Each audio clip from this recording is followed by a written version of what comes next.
الحمد للہ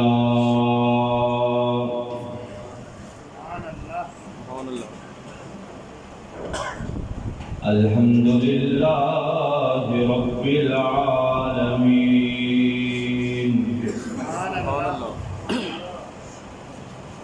والعاقبۃ للمتقین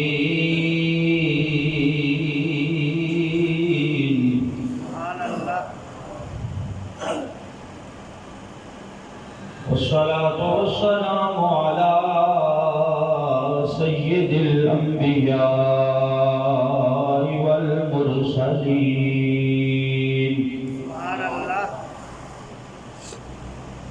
واصحابہ الہادین المہدیین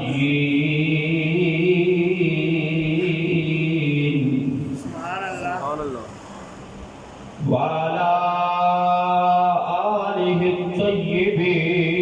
الطيبين الطاهرين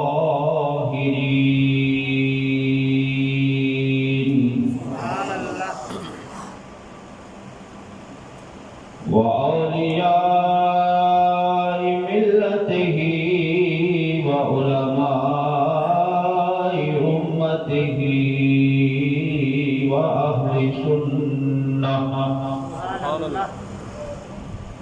وأهل سنته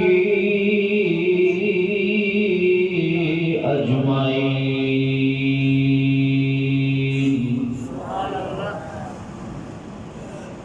أما بعد فأعوذ بالله من الشيطان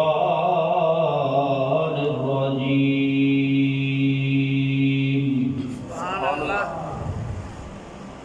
فالصالحات قانتات حافظات للغيب بما حفظ الله آمنت بالله صدق الله مولانا العظيم وصدق رسوله النبي الكريم الأمين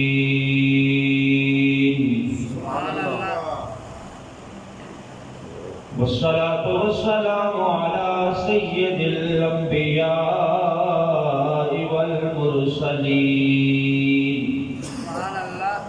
قال الله تعالى في الكلام المجيد والبرهان الرشيد يا أيها الذين آمنوا صلوا عليه وسلموا تسليما الصلاة والسلام عليك يا رسول الله وعلى آلك وأصحابك يا حبيب الله الصلاة والسلام عليك يا رحمة للعالمين وعلى آلك وأصحابك يا شفيع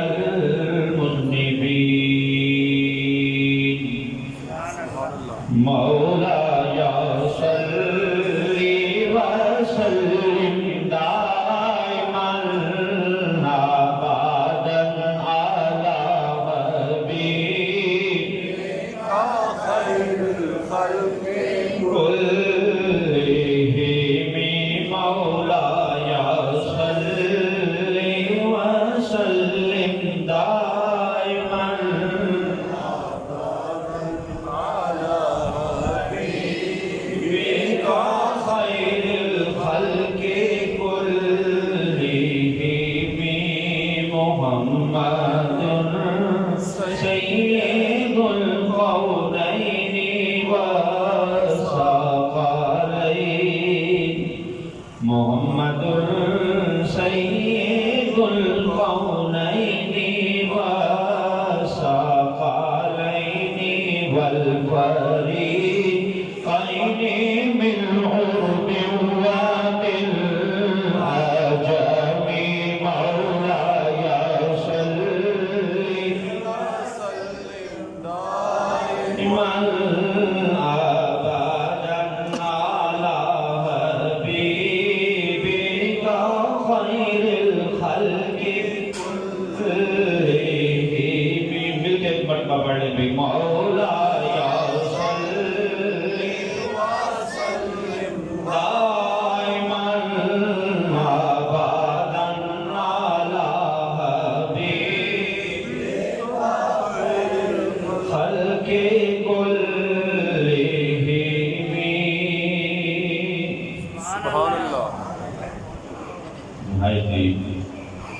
عزت و احترام کے قابل برادران اسلام، یہ مارچ کا مہینہ ہے اور اس کی 8 تاریخ کو عورت ڈے کے حوالے سے خواتین دن، عورتوں کا دن منایا گیا اور عورت کی آزادی کے نام پر اسلام آباد کی سڑکوں پر، لاہور اور کراچی کی سڑکوں پر خواتین نے جو طوفان بدتمیزی برپا کیا اور مختلف قسم کے سلوگن انہوں نے اٹھا کر جو عورت مارچ کیا، اس حوالے سے گزارشات پیش کروں گا۔ گزشتہ جمعہ چونکہ میلاد النبی صلی اللہ علیہ وسلم کا موقع تھا، تو اس لیے گزشتہ جمعہ اس موضوع کو منتخب کرنے کی بجائے میں نے آج کے جمعے کے لیے اسے رکھا تھا۔ تو آج انشاءاللہ العزیز دختران اسلام کا وقار، یعنی اسلام کی جو عورتیں ہیں ان کا مقام اور ان کا وقار، اس حوالے سے ہم گفتگو کریں گے کہ جو اسلام کی بیٹی ہے، جو خاتون خانہ ہے، جو اسلام کی عورت ہے، جس نے نبی پاک صلی اللہ علیہ وسلم کا کلمہ پڑھ لیا ہے، آیا اس کے لیے حقوق کیا ہیں اور کتنے حقوق اسلام نے اس کو دے دیے ہیں اور اسلام نے اس کی ذمہ داری کیا رکھی ہے، انشاءاللہ العزیز اسی حوالے سے گفتگو ہوگی۔ جب یہ خواتین نکلتی ہیں ہر سال میرا جسم اور میری مرضی کے سلوگن لے کر اور طرح طرح کے اشتہارات لے کر، تو سر شرم سے جھک جاتا ہے اور پھر ہمارا مغرب زدہ میڈیا بھی ان کے پیچھے کھڑا ہوتا ہے ان کی حمایت کے لیے۔ حالانکہ ان عورتوں کو سوچنا چاہیے کہ تم مسلمان عورتیں ہو، اگر تو واقعی مسلمان ہیں تو پھر اسلام نے جو ان کو حقوق دیے ہیں، رب کعبہ کی قسم ہے کسی اور نے دیے ہی نہیں ہیں۔ سب سے پہلے تو تمہیں زندگی کا حق اسلام نے دیا ہے۔ کون سے حق تمہیں چاہیے؟ کس حقوق کی بات کرتی ہو؟ سب سے پہلا حق جو اسلام نے تمہیں دیا ہے وہ جینے کا دیا ہے۔ اسلام سے قبل تو تمہاری زندگی کا بھی تمہارے پاس حق نہیں تھا۔ پیدا ہوتے ہی تمہیں مار کر یا زندہ دفنا دیا جاتا تھا، اور اگر کوئی خاتون بچ جاتی تو جانوروں کے باڑے میں اس خاتون کو رکھا جاتا ہے۔ جہاں جانور بندے ہوتے، کوئی بچی اگر زندہ بچ بھی جاتی تو جانوروں کے ساتھ اسے کھانا دیا جاتا، اور وہیں جہاں جانور بندے ہوتے ہیں وہاں وہ خاتون پروان چڑھتی۔ اور اس بات سے کون واقف نہیں ہے کہ اسلام سے پہلے عکاس کی منڈیوں میں خواتین کو بیچا جاتا تھا، مائیں فروخت ہوتی تھی، بہنیں بیٹیاں فروخت ہوتی تھی، ان کی بولیاں لگتی تھی۔ سب سے بڑا حق تو تمہیں زندگی کا اسلام نے دیا ہے، اور نبی پاک صلی اللہ علیہ وسلم نے پھر اسلام کی خاتون کو جو اس سے بڑا حق دیا ہے وہ یہ حق دیا ہے کہ ماں بنا کر اس کے قدموں کے نیچے جنت رکھ دیا ہے۔ 4 حیثیتیں ہیں خاتون کی، یا وہ ماں ہے یا بیوی ہے یا بیٹی ہے یا بہن ہے۔ ہر موضوع پہ، ہر حیثیت پہ اگر گفتگو ہو تو الگ الگ موضوع بنتا ہے۔ اتنے حقوق اسلام نے خاتون کو عطا کر دیے ہیں۔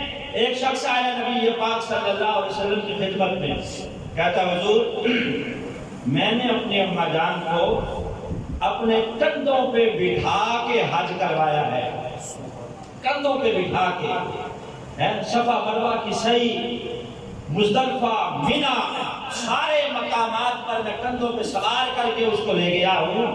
حج میں نے کندھوں پہ بٹھا کے کروایا ہے، تو کیا میں نے اس کا حق ادا کر دیا ہے؟ نبی پاک صلی اللہ علیہ وسلم نے فرمایا نہیں، ابھی تو اس ایک جھٹکے کا حق ادا نہیں کر سکا جو تیری پیدائش کے وقت اس نے درد کے جھٹکے سہے ہیں، ایک جھٹکے کا بھی حق ابھی تو اس کا ادا نہیں کر سکا۔ کہاں اس کے پورے حقوق؟ اور اسلام نے ماں کو جو مقام دیا ہے، جہاں اللہ نے اپنے ساتھ حسن سلوک کرنے کا قرآن میں ارشاد فرمایا ہے، وہی ماں کے ساتھ بھی حسن سلوک کرنے کا ارشاد فرمایا ہے۔ اور کیا تجھے حق چاہیے خاتون خانہ؟ تجھے سب سے بڑا حق اسلام نے دیا ہے۔ اور پھر اسلام کہتا ہے وَلَا يَضْرِبْنَ بِأَرْجُلِهِنَّ لِيُعْلَمَ مَا يُخْفِينَ مِنْ زِينَتِهِنَّ۔ فرمایا خاتون جو اسلام کی خاتون ہے اس کے لیے تو حدود و قیود یہ مقرر ہیں کہ جب وہ چلے تو اس کے قدموں کی آہٹ بھی کوئی دوسرا غیر محرم مرد اس کو سماعت نہ کرے۔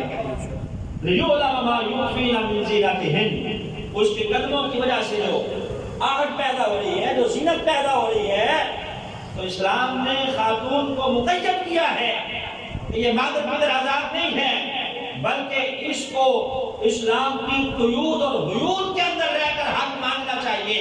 اور پھر اسلام نے اس کو حق دے دیا، خاتون ہے تو اسے وراثت میں 2 حق ملتے ہیں، 2 حصے۔ باپ کی طرف سے بھی وہ حصہ لیتی ہے، شوہر کی طرف سے بھی لیتی ہے، شوہر کی طرف سے بھی اسے حصہ ملتا ہے، باپ کی طرف سے بھی اسے وراثت میں حصہ ملتا ہے۔ یہ حق تمہیں کس نے دیا ہے؟ اسلام نے دیا ہے۔ اور حق کیا چاہیے ہے؟ اور پھر زور زور سے نعرے لگا کر نعرے لگانا اور آوازیں بلند کرنا ڈھول کی تھاپ پر، جبکہ قرآن کہتا ہے یا نساء النبی لستن کأحد من النساء إن اتقیتن فلا تخضعن بالقول فیطمع الذی فی قلبہ مرض، کہ اے خاتون خانہ، اے اسلام کی خاتون، اے قرآن اسلام، تمہارے لیے یہ ایک پہلو ہونا چاہیے کہ جب تم بات کرو کسی غیر محرم سے، تمہیں بات کرنا پڑ جائے، گھر میں کوئی نہیں ہے، دروازہ کسی نے کھٹکھٹایا ہے، تمہیں اندر سے اگر جواب دینا پڑ جائے یا فون اٹھا کے بات کرنی پڑ جائے تو قرآن کہتا ہے نرمی سے بات نہیں کرنی۔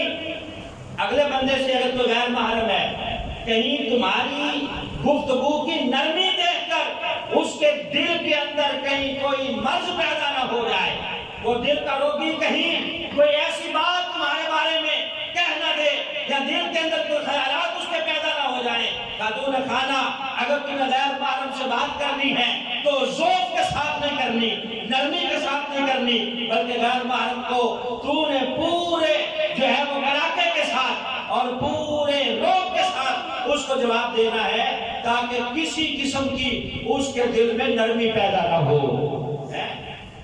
قرآن نے تو یہاں تک کہا ہے کہ نہ تمہارے قلبوں کی آہٹ کوئی غیر محرم سنے اور نہ ہی تمہاری گفتگو میں ذوق ہو کہ کسی غیر محرم کے دل میں کوئی ذوق پیدا ہو۔ اور قرآن کہتا ہے فالصالحات قانتات حافظات للغیب بما حفظ اللہ۔ جو خواتین اسلام ہیں ان کی حیثیات کو بیان کرتے ہوئے فالصالحات، وہ خواتین نیک ہوں گی، صالحات ہوں گی، عبادات کرنے والی ہوں گی، قانتات قناعت کرنے والی ہوں گی۔ یہاں مفسرین نے قناعت کرنے والیوں سے مراد خاوند کی فرما برداری کرنے والی لکھا ہے۔ قناعت کرنے والی کا مطلب ہے کہ خاوند کی فرما برداری کرنے والی ہوگی۔ حافظات للغیب بما حفظ اللہ، اور یہ بھی خاتون کی حیثیت ہے۔ قرآن نے کہا کہ جب اس کا خاوند گھر میں موجود نہیں ہے تو اس کی غیر موجودگی میں اپنی عزت کی حفاظت کرنے والی ہوگی اور شوہر کے مال کی حفاظت کرنے والی ہوگی۔ حافظات للغیب بما حفظ اللہ، 2 حیثیتیں یہاں جو بیان کی گئی ہیں، ایک شوہر کی فرما بردار اور دوسری اپنی عزت کی حفاظت کرنے والی۔ اگر انہی 2 حیثیات کو لے کر خاتون ان کے اوپر عمل پیرا ہو جائے تو رب کعبہ کی قسم ہے اس کی دنیا بھی اچھی ہو جائے گی اور آخرت بھی اچھی ہو جائے گی۔ نبی پاک صلی اللہ علیہ وسلم نے ارشاد فرمایا، میری بیٹی ہو، اے خواتین اسلام سنو، عورت جتنا گھر کے اندر ہوتی چلی جاتی ہے اتنا ہی وہ رب کے قریب ہوتی چلی جاتی ہے۔ بظاہر تو یہ تھوڑے سے جملے ہیں، لیکن نبی پاک صلی اللہ علیہ وسلم نے سمندر کو کوزے میں بند کر دیا۔ میں جتنا وہ گھر کے اندر ہوتی چلی جاتی ہے، یعنی جتنا وہ پردے کی پابند ہوتی چلی جاتی ہے، شریعت کی حدود و قیود کو جتنا وہ اپنے اوپر نافذ کرتی چلی جاتی ہے، جتنا وہ گھر کے اندر چلی جاتی ہے اتنا ہی وہ اللہ کے قریب ہوتی چلی جاتی ہے۔ اللہ اسے اپنا قرب عطا فرماتا ہے، وہ اللہ رب العزت کو گویا راضی کر رہی ہے۔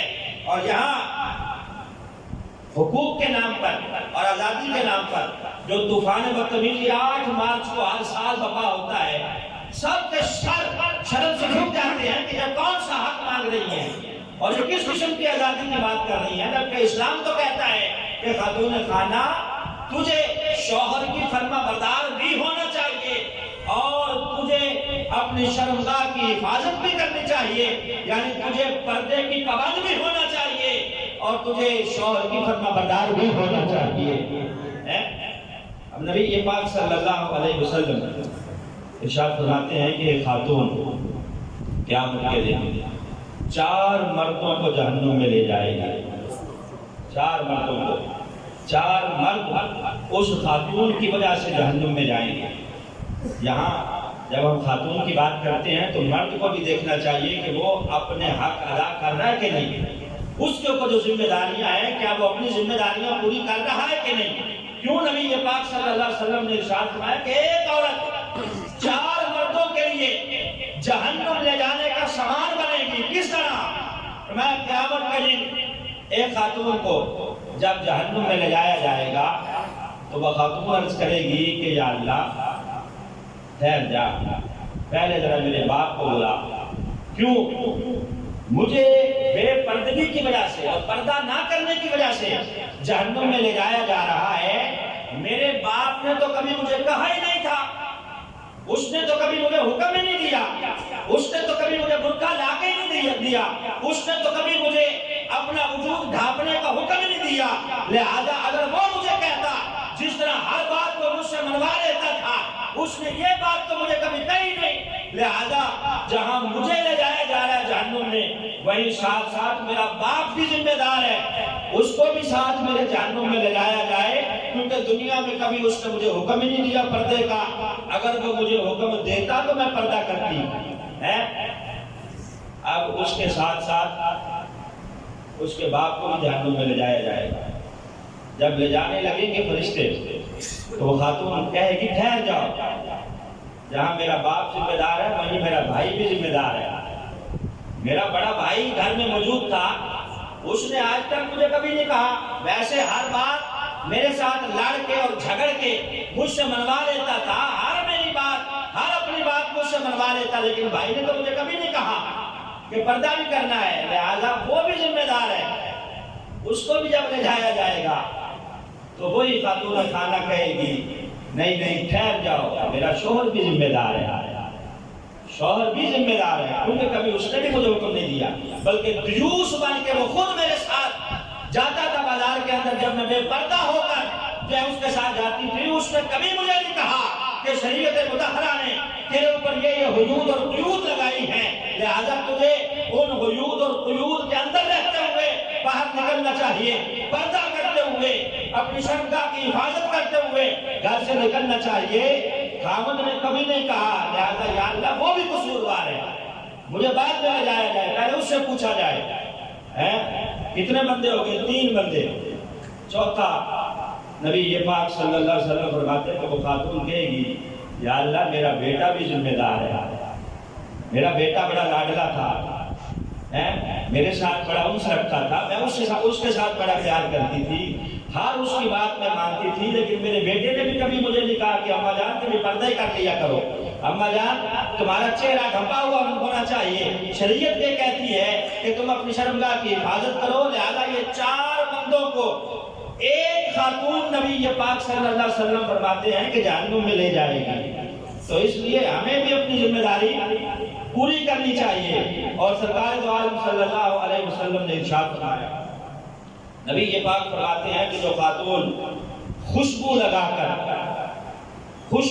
کر بازار میں نکلتی ہے، اس لیے تاکہ دوسرے لوگ اس کی خوشبو کو محسوس کریں اور اس کی طرف متوجہ ہوں. غیر محرموں کے لیے جس نے خوشبو لگائی ہے اور لگا کے نبی پاک صلی اللہ علیہ وسلم فرماتے ہیں کہ وہ بازار میں نکلی ہے، تو سرکار دو عالم صلی اللہ علیہ وسلم فرماتے ہیں کہ اللہ کی بھی اس کے اوپر لعنت ہے. جب تک وہ خوشبو لگا کے بازار میں موجود ہے، فرشتے بھی اس کے اوپر لعنت کرتے رہتے ہیں. اور نبی پاک صلی اللہ علیہ وسلم جو تمام جہانوں کے لیے رحمت بن کے تشریف لائے ہیں، آپ نے کبھی کسی کے اوپر لعنت نہیں کی، لیکن سرکار اتنا ناراض ہوئے ہیں، میں اللہ کی بھی لعنت ہے، فرشتوں کی بھی لعنت ہے، اور مجھ رسول اللہ کی بھی اس کے اوپر لعنت اس وقت تک برستی رہے گی جب تک وہ خوشبو لگا کر بازار کے اندر گھومتی رہے گی. یا تو خوشبو تک لگانے سے شریعت مطہرہ نے منع کیا ہے، اور تم کس قسم کی آزادی کی بات کرتے ہو؟ کون سی آزادی تمہیں چاہیے؟ ادھر شاہی سے آزادی، یعنی باپ ہمیں کچھ نہ کہے، نہ ہمیں بھائی کچھ کہے، نہ خاوند کچھ کہے، جو ہم چاہیں کرتے پھریں. ہر سال 8 مارچ کو آزادی مارچ کے نام پر جو خواتین کرتی ہیں وہ آپ سب کے سامنے ہے کہ شریعت مطہرہ نے تو یہاں تک حدود و قیود لگائی ہے. نبی پاک صلی اللہ علیہ وسلم کی گھر والیاں، قرآن کہتا ہے یا نساء النبی لستن کاحد من النساء، ان جیسی کوئی خاتون ہو ہی نہیں سکتی. امہات المؤمنین ہے نبی پاک صلی اللہ علیہ وسلم کی گھر والیاں. ان کے بارے میں سرکار دو عالم صلی اللہ علیہ وسلم نے کیا ارشاد فرمایا؟ حضرت عبداللہ بن مکتوم صحابی رسول ہے، حضرت عبداللہ بن مکتوم رضی اللہ تعالیٰ عنہ، آنکھوں سے نابینا ہے، نظر نہیں آتا. نبی پاک صلی اللہ علیہ وسلم کی خدمت میں آپ کے کاشانہ انور پر وہ صحابی حاضر ہوئے تو حضرت میمونہ ام المؤمنین سیدہ میمونہ رضی اللہ تعالیٰ عنہ گھر میں موجود تھی. نبی پاک صلی اللہ علیہ وسلم نے ارشاد فرمایا میمونہ پردہ کرو، عبداللہ بن مکتوم آئے ہیں. تو حضرت میمونہ رضی اللہ تعالیٰ عنہ عرض کرنے لگی حضور پردہ کس سے کروں؟ اس بیچارے کو تو نظر ہی نہیں آتا، وہ تو نابینا ہے. عبداللہ بن مکتوم صحابی کو نظر ہی نہیں آ رہا، تو میں کس سے پردہ کروں؟ تو نبی پاک صلی اللہ علیہ وسلم نے ارشاد فرمایا کہ جس طرح مرد کے ذمہ ہے کہ وہ عورت کو دیکھ کے نگاہیں جھکا لے، نظریں نیچی کر لے، اسی طرح عورت کے لیے بھی پردہ ہے کہ وہ بھی غیر محرم کو نہ دیکھے.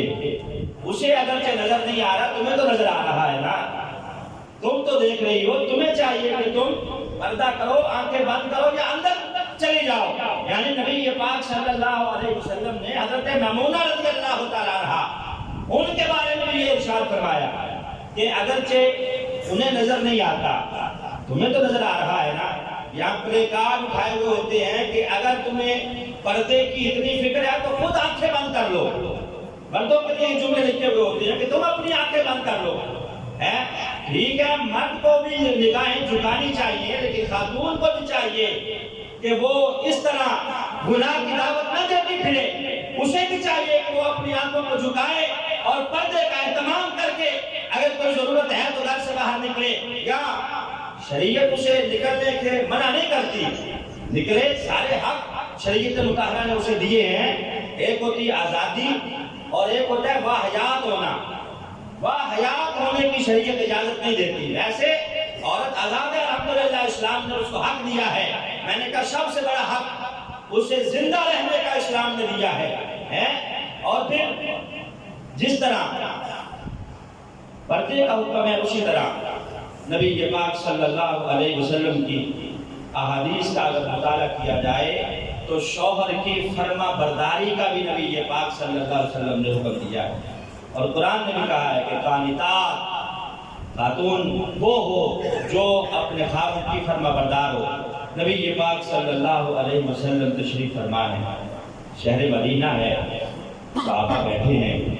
نبی پاک صلی اللہ علیہ وسلم نے پوچھا میرے صحابہ بتاؤ سب سے بہترین خاتون کون سی ہے؟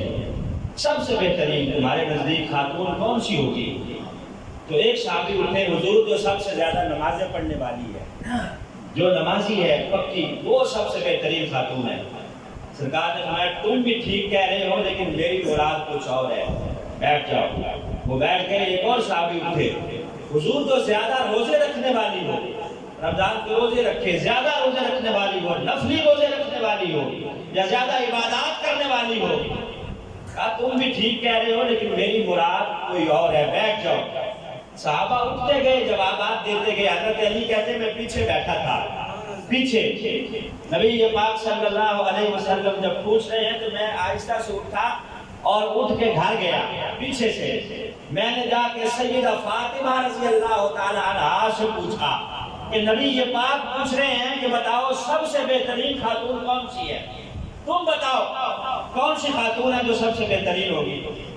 تو حضرت سیدہ فاطمہ رضی اللہ تعالی عنہا بھی مسکرائی ہوگی کہ آپ مدینۃ العلم کے دروازہ ہیں اور پوچھ مجھ سے رہے ہیں لیکن آپ نے جواب دیا میں بہترین خاتون وہ ہے جس نے نہ کبھی کسی غیر محرم کو دیکھا ہو اور نہ کسی نے اس خاتون کو دیکھا ہو۔ جاؤ نبی پاک صلی اللہ علیہ وسلم کی خدمت میں عرض کرو کہ بہترین خاتون وہ ہے جو اپنے چہرے کی بھی حفاظت کرتی ہے، اپنی آنکھوں کی بھی حفاظت کرتی ہے، کہ نہ خود کسی غیر محرم کو دیکھتی ہے نہ کوئی اس کے کوئی غیر محرم اس کے وجود کو دیکھتا ہے۔ حضرت علی کہتے ہیں میں پیچھے سے آ کے دوبارہ بیٹھ گیا وہی مسجد میں۔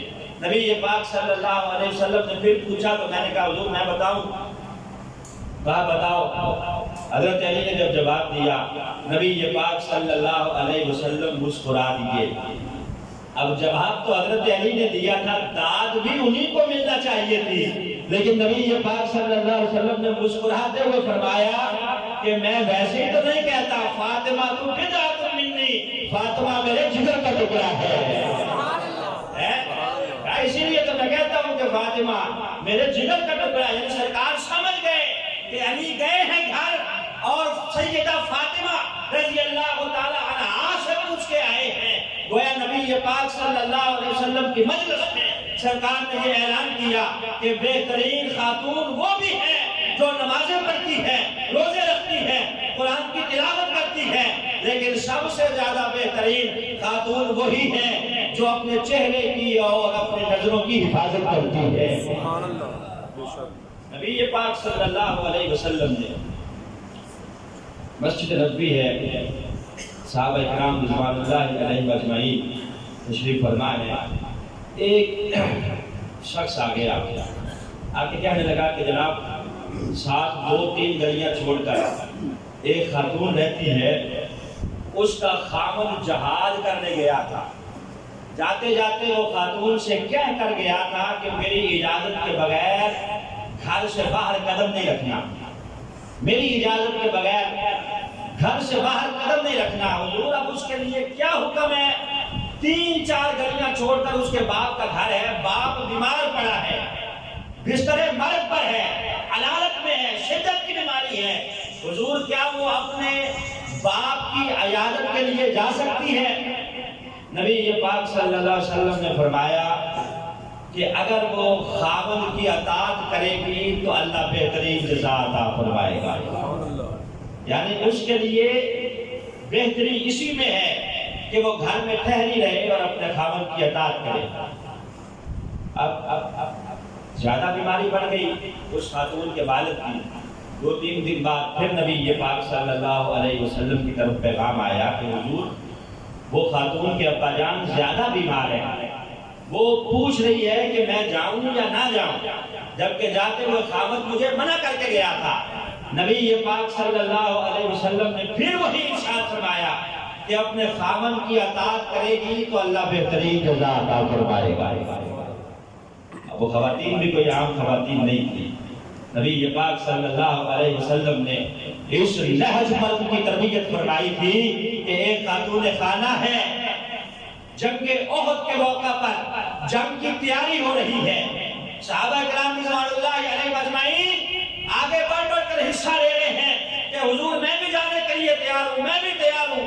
ایک خاتون ہے 3 سال کا بچہ اس نے اٹھایا ہوا ہے، نبی پاک صلی اللہ علیہ وسلم کی خدمت میں لے کے حاضر ہو گئی۔ کبھی اس بچے کو چوم کے سینے سے لگاتی ہے، کبھی اس سے پیار کرتی ہے، لے کے حاضر ہو گئی۔ اب پوچھا گیا کہ کیوں اس کو لے کے آئی ہو؟ وہ خاتون کہنے لگی کہ جناب غزوہ بدر میں میرے والد صاحب بھی شہید ہو گئے، میرے بھائی بھی شہید ہو گئے اور میرے خاوند بھی شہید ہو گئے۔ آج جب مجاہدین کی لسٹ تیار ہو رہی ہے، میں نے سوچا کہ میرے پاس بھی کوئی جوان ہوتا، میرا بیٹا، میں نبی پاک کی خدمت میں اسے بھیج دی، قیامت کے دن مجھے شہید کی ماں کہہ کے پکارا جاتا، میرے لیے آواز لگتی۔ اب دیکھیے خواتین اسلام، اس وقت کی سرکار دو عالم صلی اللہ علیہ وسلم کی تربیت کا اثر کیا ہے؟ کہتی ہے حضور کوئی جوان تو نہیں تھا، یہ 3 سال کا چھوٹا سا بچہ ہے، اسے اٹھا کے لے آئی ہوں، اسے بھی قبول فرما لیجیے۔ اب نبی پاک صلی اللہ علیہ وسلم نے ارشاد فرمایا کہ وہ جنگ کا میدان ہے، وہاں آپ اس بچے کو سنبھالیں گے یا جنگ لڑیں گے؟ کہا حضور یہ بچہ میں اس لیے نہیں پیش کر رہی کہ اسے وہاں سنبھالا جائے، بلکہ اس لیے پیش کر رہی ہوں کہ یہ بچہ تلوار اٹھا کے جنگ تو نہیں کر سکے گا، لیکن وہاں ڈھال کی ضرورت پڑتی ہے جنگ کے موقع پر، کہ دشمن کا تیر آئے تو آگے سے ڈھال کر دی جائے۔ کہا حضور اس بچے کو آپ، اگر آپ کی طرف کوئی تیر آئے تو آگے کر دینا، ڈھال کے طور پر کام کرے گا، جو تیر آپ کی طرف آئے گا اس کے سینے پہ لگے گا، شہید ہو جائے گا، قیامت کے دن مجھے شہید کی ماں کہہ کے بلایا جائے گا۔ نبی پاک صلی اللہ علیہ وسلم نے ارشاد فرمایا، اس خاتون سے دعا کی اور میں لے جاؤ اپنے بیٹے کو، میں تمہارے ساتھ وعدہ کرتا ہوں اگرچہ یہ بچہ شہید نہیں ہوا پھر بھی قیامت کے دن تجھے شہید کی ماں کہہ کے ہی پکارا جائے گا۔ خواتین اسلام ہے، وہ خاتون پھر پوچھ رہی ہے کہ حضور میرے ابا جان زیادہ بیمار ہے، حکم کیا ہے؟ کہا خاوند کی اطاعت کرے گی تو تیرے لیے بہتری ہے۔ آخرکار خاوند کے مرنے کا پیغام آ گیا، وہ والد کے مرنے کا پیغام آ گیا اس خاتون کو کہ تمہارے ابا جان فوت ہو گئے ہیں جو بستر مرگ پہ تھے۔ اب اس خاتون نے پھر نبی پاک صلی اللہ علیہ وسلم کی طرف پیغام بھیجا کہ حضور اب میرے لیے کیا حکم ہے؟ میرے ابا جان وفات کر گئے ہیں، فوت ہو گئے ہیں، اب میں جا سکتی ہوں کہ نہیں؟ نبی پاک صلی اللہ علیہ وسلم نے پھر وہی حکم ارشاد فرمایا کہ اپنے خاوند کی اطاعت کرے گی تو اللہ تجھے بہترین جزا عطا فرمائے گا۔ یعنی خاوند مجھے کہہ کے گیا تھا کہ نہیں، میری اجازت کے بغیر باہر پاؤں نہیں رکھنا، میں اس کی اطاعت کرے گی تو تیرے لیے بہترین جزا ہوگی۔ خیر وہ صحابیہ، وہ خاتون خانہ گھر میں ٹھہری رہی، جب تدفین وغیرہ ہو گئی 1-2 دن کے بعد نبی پاک صلی اللہ علیہ وسلم نے صحابہ سے پوچھا کہ بتاؤ اس خاتون کا کیا بنا، وہ گئی کہ نہیں گئی؟ جاؤ ذرا پتہ کر کے آؤ۔ جب پتہ کر کے صحابہ آئے تو کہا حضور آپ کی تربیت کا اثر یہ ہے کہ خاتون اگرچہ نرم ہوتی ہے، نازک مزاج ہوتی ہے، لیکن آپ کی تربیت کا اثر یہ ہے کہ باپ کے ساتھ محبت بھی تھی۔ آپ نے ہمارا کہ خاوند کی اطاعت کرے، وہ بیچاری گھر میں ہی ٹھہری رہی ہے، نہیں گئی۔ سرکار کی آنکھوں میں آنسو آئے، ہاتھ اٹھا دیے دعا کے لیے، میں جاؤ اس خاتون سے کہہ دو کہ اس کے اس عمل کی وجہ سے اللہ نے اسے بھی بخش دیا ہے، اس کے باپ کو بھی بخش دیا ہے۔ یہ صرف اس نے خاوند کی اطاعت کی ہے تو اسی اطاعت کی وجہ سے اللہ نے اسے بھی بخش دیا ہے اور اس کے والد کو بھی بخش دیا ہے۔ نبی پاک صلی اللہ علیہ وسلم کے گھر میں سرکار دو عالم صلی اللہ علیہ وسلم اپنی بیٹی سیدہ فاطمہ الزہرا رضی اللہ تعالی عنہا کے گھر تشریف لے گئے انہیں اپنے ساتھ لانے کے لیے۔ اب دیکھیے نبی پاک صلی اللہ علیہ وسلم کی تربیت کہ کہاں تک خاوند کی اطاعت کا نبی پاک صلی اللہ علیہ وسلم نے حکم دیا ہے۔ یہاں خواتین کہتی ہیں کہ ہمیں برابری چاہیے، قرآن کہتے ہیں الرجال قوامون علی النساء بما فضل اللہ، کہ مرد کو اللہ نے عورت سے ایک درجہ زیادہ دیا ہے، مرد کو کمی بنایا ہے، مرد کو گویا ڈرائیونگ سیٹ پہ اللہ نے بٹھایا ہے کہ نظام گھر کا وہ چلائے گا۔ جس طرح ڈرائیور ایک ہی ہوتا ہے، اگر دوسرا کوئی اسٹیئرنگ چھینتا ہے تو پھر ظاہر ہے ایکسیڈنٹ کا خطرہ ہے۔ اور جس طرح اسکول کے اندر ہیڈ ماسٹر ایک ہوتا ہے، باپ بندے کا ایک ہی ہوتا ہے، اسی طرح مرد کو اللہ نے گھر میں نظام چلانے کے لیے قوی کیا ہے، اور خاتون کی بہتری اور اس کے لیے اچھا یہی ہے کہ وہ اس کی اطاعت کرتی رہے۔ کیوں کہ مرد کما کے لاتا ہے اور خرچ کرتا ہے، کما کے لانے کی ذمہ داری اس کی ہے، خرچ کرنے کی اس کی ہے، اور گھر کے نظام کو چلانے کی ذمہ داری خاتون کی ہے۔ تو اب اس کی اطاعت خاوند کی۔ نبی پاک صلی اللہ علیہ وسلم فرماتے ہیں جب آپ گئے گھر میں سیدہ فاطمہ کے، انہیں ساتھ لانے کے لیے، شادی کا تیسرا دن ہے، کہا بیٹی چلو گھر چلتے ہیں۔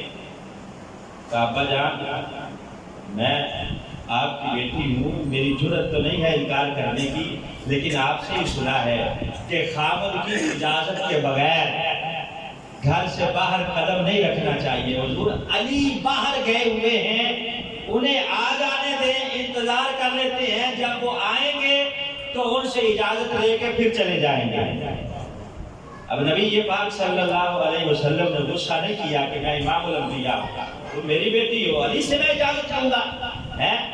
سسر یا سالہ گھر آئے اور وہ اس بات کو بستی محسوس کرتا ہے کہ میں اس سے پوچھ کے لے جاؤں گا، تم میری بیٹی ہو، چلو میرے ساتھ، وہ آئے گا تو اسے خود بخود پتہ چل جائے گا۔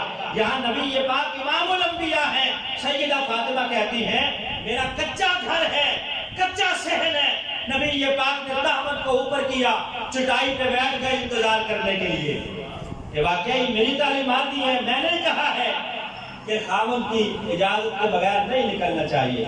حضرت علی رضی اللہ تعالیٰ عنہ جب کافی دیر کے بعد تشریف لائے، نبی پاک صلی اللہ علیہ وسلم نے اجازت مانگی کہ بیٹا میں اپنی بیٹی کو لے جانے کے لیے آیا تھا، تمہارا انتظار ہو رہا ہے، اجازت ہے تو میں لے جاؤں۔ حضرت علی نے ہاتھ باندھ لیے، کہا حضور میں کون ہوتا ہوں اجازت دینے والا، میں کہاں اور آپ کہاں، حضور میری اجازت کے لیے آپ بیٹھے ہیں۔ نبی پاک صلی اللہ علیہ وسلم نے ہاں اگرچہ میں امام الانبیاء ہوں، لیکن میری شریعت کا قانون یہی ہے کہ عورت اگر گھر سے نکلے گی تو خاوند کی اجازت لے کے نکلے گی۔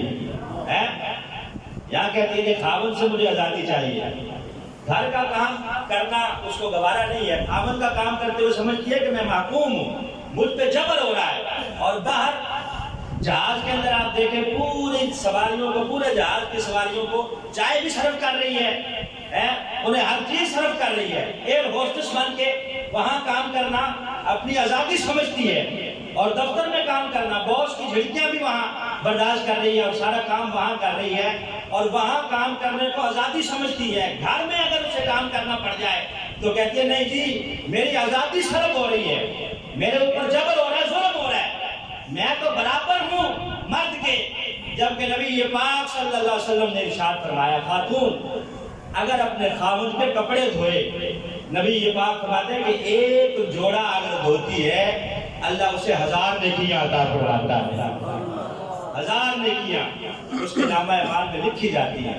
فرمایا 2000 گناہ اللہ اس کے معاف کرتا ہے اور 1000 درجات اللہ اس کے بلند فرما دیتا ہے۔ جس نے ایک جوڑا اپنے خاوند کا دھویا ہے، اب 2 دھوئے گی، 3 4 10، آپ خود اندازہ لگائیں کہ کام بھی گھر میں کر رہی ہے، اپنا کام کر رہی ہے، اور ساتھ اللہ اسے نیکیاں بھی عطا فرما رہا ہے۔